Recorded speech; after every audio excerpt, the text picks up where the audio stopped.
If you had asked me 5 years ago what mattered most in life, I probably would have said success, the job, the grind, maybe the money. I was chasing milestones, ticking boxes, always busy, always moving. But I never stopped to ask, where am I actually going? It wasn't until I hit a wall, a personal one, a burnout, a quiet moment, when everything just stopped, that I realized something. I wasn't living. I was just existing. And there's a big difference.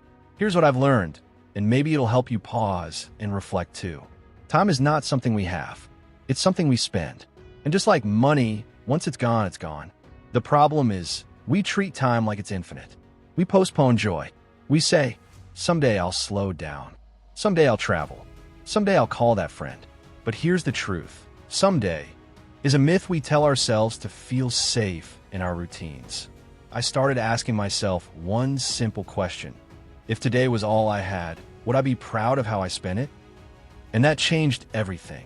I learned that busyness isn't a badge of honor. Rest is not laziness. And stillness? It's not weakness, it's wisdom. We live in a world that praises hustle, glorifies productivity, and treats exhaustion like it's proof of ambition. But what if the bravest thing you can do is slow down? Because in the stillness, you start to hear your own voice again. You remember what makes you feel alive. Personal growth doesn't happen in the noise. It happens in the quiet moments when you choose reflection over reaction. I've learned that clarity comes when you give yourself permission to just be, without constantly doing, chasing, or comparing. And speaking of comparing, can we talk about that? Comparison is the silent thief of joy. Social media makes it worse. We see the highlight reels, the curated smiles, the achievements.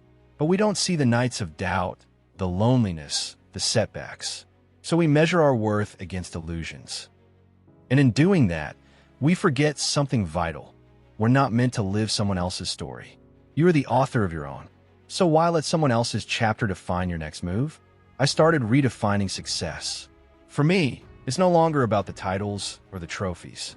It's about alignment, peace, the kind of joy that isn't loud but steady, the kind that shows up in quiet mornings, in meaningful conversations, in doing work that feels true to who I am. I've also learned this. People matter more than performance. The moments I cherish most aren't the ones where I achieve something big. They're the moments I was present, laughing with friends, sitting in silence with someone I love, listening without thinking of what to say next. That's the real gold in life. So if there's one thing I'd ask you today, it's this. What are you chasing? And what are you missing while you chase it? Because at the end of it all, you won't remember how many emails you sent or how many hours you worked. You'll remember how you felt, who you loved, and how deeply you lived. So take the walk, make the call, say the words, take the nap, laugh until your stomach hurts. Let the small moments be enough. This life, it's not a race. It's a journey. And every day you wake up, you're gifted another chance to live it well. Don't wait for someday. Start now.